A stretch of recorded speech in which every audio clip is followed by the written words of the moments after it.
मैं कल्पना आप सभी का वेलकम करती हूँ। माघ महात्म्य का 11वां अध्याय प्रारंभ।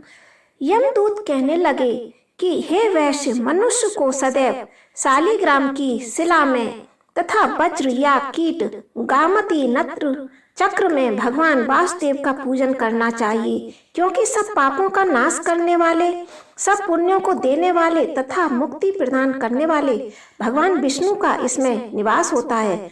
जो मनुष्य शालिग्राम की शिला या चक्र हरि चक्र में पूजा करता है, वह अनेक मंत्रों का फल प्राप्त कर लेता है। जो फल देवताओं को निर्गुण ब्रह्म की उपासना में मिलता है, वही फल मनुष्य को भगवान शालिग्राम का पूजन करने से यमलोक को नहीं देखने देता। भगवान को लक्ष्मी जी के पास तथा वैकुंठ में इतना आनंद नहीं आता जितना शालिग्राम की शिला या चक्र में निवास करने में आता है। स्वर्ण कमल युक्त करोड़ों शिवलिंग के पूजन से इतना फल नहीं मिलता जितना एक दिन शालिग्राम के पूजन से मिलता है।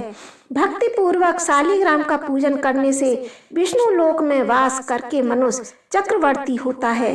काम, क्रोध, लोभ, मोह, अहंकार से युक्त होकर भी मनुष्य शालिग्राम का पूजन करने से वैकुंठ में प्रवेश करता है। जो सदैव शालिग्राम का पूजन करते हैं, वह प्रलय काल तथा स्वर्ग में वास करते हैं। जो दीक्षा, नियम और मंत्रों से चक्र में बलि देता है, वह निश्चय करके विष्णु लोक को प्राप्त होता है। जो शालिग्राम के जल से अपने शरीर का अभिषेक करता है, वह मानो संपूर्ण तीर्थों में स्नान करता है। गंगा, रेवा, गोदावरी सबका जल शालिग्राम में वास करता है। जो मनुष्य शालिग्राम की शिला के सन्मुख अपने पिता का श्राद्ध करता है, उसके पितर कई कल्प तक स्वर्ग में वास करते हैं। जो लोग नित्य शालिग्राम की शिला का जल पीते हैं, उनके हजारों बार पंचगव्य पीने से क्या प्रयोजन।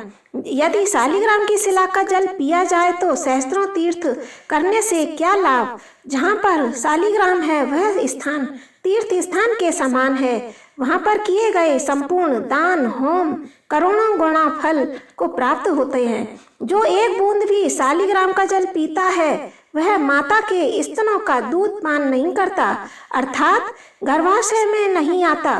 शालिग्राम शिला में जो कीड़े मकोड़े एक कोस के अंतर पर मरते हैं, वह भी वैकुंठ को प्राप्त होते हैं। जो फल वन में तप करने से प्राप्त होता है, वही फल भगवान को सदैव स्मरण करने से प्राप्त होता है।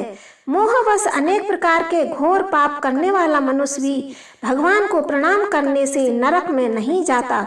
संसार में जितने तीर्थ और पुण्य स्थान हैं, भगवान के केवल नाम मात्र के कारण से प्राप्त हो जाते हैं।